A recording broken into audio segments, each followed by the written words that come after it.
জেঠি।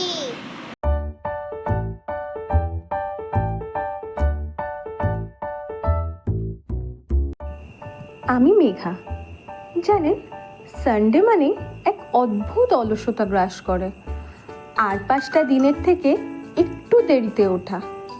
কিন্তু যতই ভাবি আজকে ছুটির দিন, কিন্তু এই ছুটির দিনগুলোতেই সব থেকে বেশি কাজগুলো থাকে জানেন। সারা সপ্তাহের বাজার, কাচাকুচি, ঘর পরিষ্কার এসব করতে করতে কখন যে দিনটা পেরিয়ে যায় বুঝতেই পারি না। এইদিকে ছুটির দিনে রান্নার জন্য সময় কম থাকলেও একটু টেস্টি খেতে তো মনটা চায় বলুন। এদিকে চটজলদি বানাতে হবে, তাই ভাবলাম এমন একটা খাবার বানাই যেখানে আমার ছেলেও খেতে পারবে, আবার আমরাও খেতে পারবো। তাই ঘুম থেকে উঠেই চিকেনটাকে একটু টক দই, মরিচ গুঁড়ো আর নুন দিয়ে ম্যারিনেট করে রেখে দিয়েছিলাম। আধ ঘন্টা থেকে 1 ঘন্টা ম্যারিনেট করাই যথেষ্ট। এবার একটু বাড়িতে যা সবজি ছিল সেগুলোই একটু কেটে নিয়েছি। ওই একটু পেঁয়াজ, আলু, টমেটো, ক্যাপসিকাম আর গাজর, আর একটু আদা রসুন পেস্ট করে নিয়েছি। আর একটু চাল পরিষ্কার করে ধুয়ে ভিজিয়ে রেখে দিয়েছি। ব্যাস, কাজ শেষ। এবার শুধু রান্নাটা বাকি। প্রথমে কুকারে একটু সাদা তেল আর মাখন দিয়ে একটু দারচিনি ফেলে দিলাম। ফোড়নটায় সুন্দর গন্ধ আসতে শুরু করলে ওতে পেঁয়াজগুলো দিয়ে নাড়াচাড়া করে নিলাম।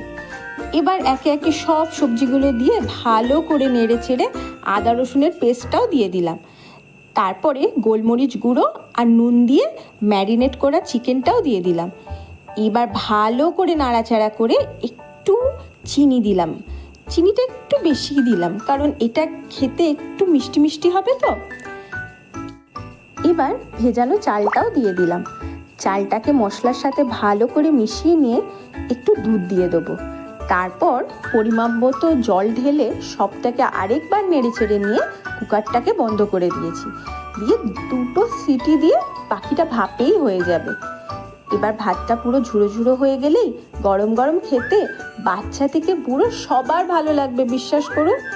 এরকম সহজ আর টেস্টি রেসিপি একবার খেলে বারবার খেতে ইচ্ছা করবে।